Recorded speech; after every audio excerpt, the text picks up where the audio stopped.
I very often watch a lot of young people sort of meander around without any idea about why they're doing what they're doing. I mean, to want and to be ambitious and to want to be successful is not enough. That's just desire. To know what you want, to understand why you're doing it, to dedicate every breath in your body to achieve. If you feel you have something to give, if you feel that your particular talent is worth developing, is worth caring for, then there's nothing you can't achieve. Do something you're very passionate about. People say you have to have a lot of passion for what you're doing, and it's totally true. And the reason is because it's so hard that if you don't, any rational person would give up. It's really hard, and you have to do it over a sustained period of time. So if you don't love it, if you're not having fun doing it, and you don't really love it, you're going to give up. So how do you start a business with no money under the worst conditions that your backer doesn't want to give you a dime? What do? Get ready for a lot of rejection, and at the same exact time, do the things others don't want to do. Do what's necessary, do what it takes, no matter what it is, and try not to hurt anybody along the way. I worked 24 hours a day, 7 days a week. That's what I cared about. I cared about solving problems, being successful. Anytime an obstacle presented itself, I used it to my advantage, made it work. And I never heard the word no. If I heard the word no, it meant maybe. Then I made maybe yes.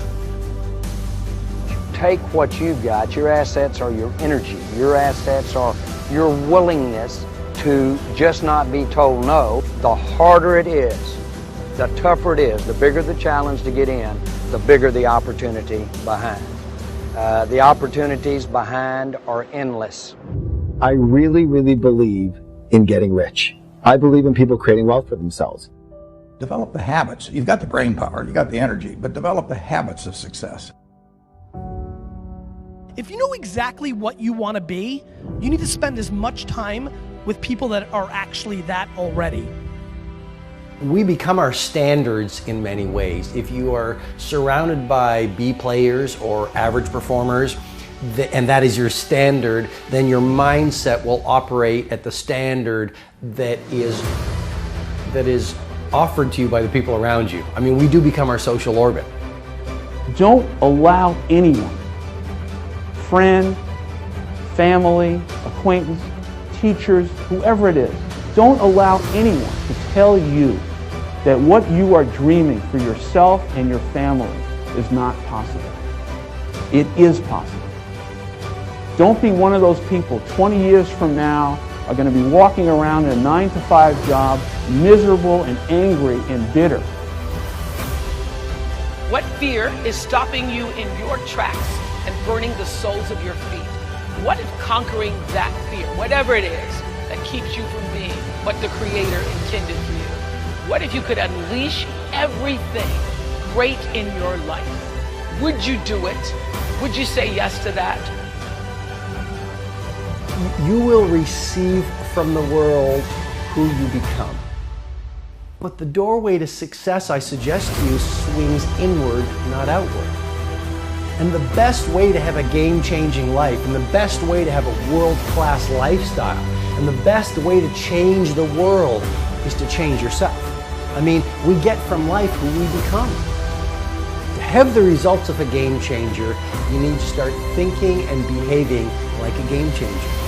And that means thinking like a game changer, populating your mindset with the best books, with the best ideas, with the best conversations, behaving in ways that most people don't behave. Again, you want to have the results very few people have, you've got to start doing things that very few people do.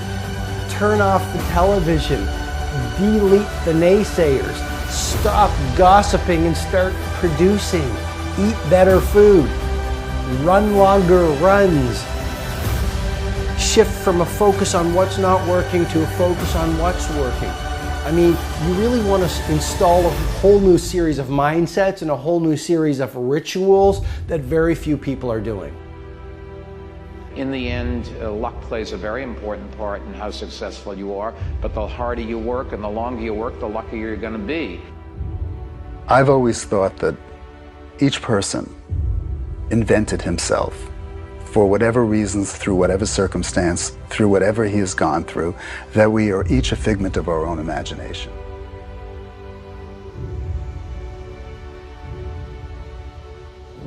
Things that we have to do as we're pursuing our dreams and our goals is that we have to know that failure is not an option. You know, and you got to hear this one. This one is important because you've got to tell yourself, despite again, the circumstances, the situations, you have to tell yourself that, listen to me, I'm not going anywhere until I get the goal. Like, until I make my dreams become a reality.